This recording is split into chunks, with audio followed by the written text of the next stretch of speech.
Allongé dans tes draps blancs, quelques pétales fanés sur ton oreiller. Il pleut dehors, ça sent la mort. Ce n'est pas ici que j'aurais cru te voir passer de l'autre bord. Le métronome de l'ECG, les visites dans la journée.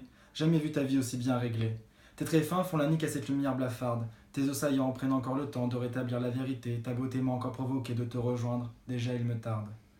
Tes larmes coulent sous ma peau et viennent ronger le creux de mes os. Sur les collines de ton corps, sort de son lit, ce fleuve de mélancolie qui hante désormais mes nuits. Tu ne parles plus, tu ne manges plus, tu ne bouges plus. Mais quand je pose ma main sur tes os, sur tes seins, ton cœur passe du 0 au 100 et ne s'arrête plus. Dans ce dernier instant, j'entreprends l'art de gravir ton corps. Ma peau se fend, mon être tremble. J'enlève à présent cette carapace qui t'emprisonne. Cette robe de chambre, papier crépi, tes sous-vêtements moitié jaunis. En fond sonore, la pluie battante nous isole du monde des morts. Dans cette chambre, nous ne sommes plus, mais plutôt dans ce pub, la première fois que je t'ai vu. Ton corps nu, immobile sur cet autel, des premiers amours intemporels. Je commence mon ascension du côté de tes pieds. Brûlant comme la glace, c'est à deux qu'ils me font face et m'invitent à me réchauffer en remontant la face nord de tes mollets. Je les effleure comme des jeunes fleurs, mon esprit glisse, mes poils s'hérissent. Les roues tortueuses de tes genoux, le plaisir de perdre son temps en conduisant. Engagé maintenant sur l'autoroute de tes cuisses, je m'arrête net devant tes grains de beauté en artifice. Je relève la tête.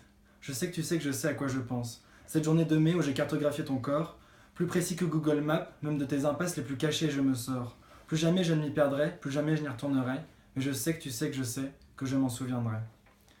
Sans sourciller, mes sensations vont s'évader, tes cils salés vont s'en s'évaporer, perdre le sens des rires sucrés. Je voudrais bien rester là toute ma vie, mais la tienne touche à sa fin. Je sais qu'il faut que je parte, sans te dire à demain. Tant que tes veines palpitent encore, je vire à tribord, pour m'approcher de ta nuque, pour sentir ta peau, manger tes cheveux et moi aussi mourir un peu. C'est là que tout s'accélère. Les pics de ta vie, si réguliers sur cet écran, cela joue désormais Pyrénées enneigées. Je sais donc que c'est maintenant, ce futur au présent. Ici se divise mon existence. Une partie restera là, quand l'autre m'accompagnera, jusqu'à la délivrance. Et dans ce vide, je semble distinguer à travers mes yeux embués tes lèvres desséchées. Imperceptible mouvement, trésor caché des amants. De mes mains, je cherche à gravir ta nuque et ton menton. Je m'approche, mes yeux n'émettent plus aucun son, et dans ton dernier soupir, tu as susurré mon prénom.